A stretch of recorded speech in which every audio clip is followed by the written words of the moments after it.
How to unarchive stories on Instagram. Hi everybody, welcome back to another video. In this video, we're gonna learn how we can unarchive stories on Instagram. So without any delay, let's start with the video. But before beginning, don't forget to hit that like, share, and subscribe icon. So let's start. First thing first is just open up your Instagram. After opening up your Instagram, just log in into your account. And after logging in, you'll be able to see this interface on your home screen.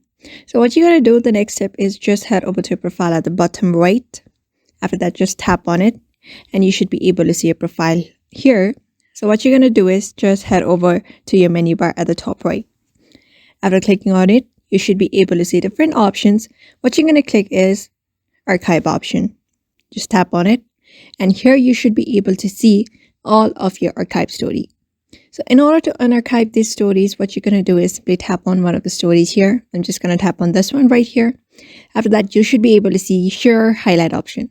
So you may just simply tap on highlight and make that story available on your profile, or you may just tap on share and share that story.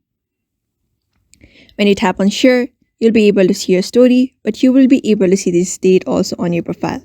So if you don't want that date to be visible, so what you're going to do is simply hide this particular date and simply post it on your story and wait for your story to be posted. And just like that, that particular story should be unarchived very easily. So therefore, just follow that step and you should be able to unarchive your story very easily. So I hope this video was helpful to you and thank you for watching this video.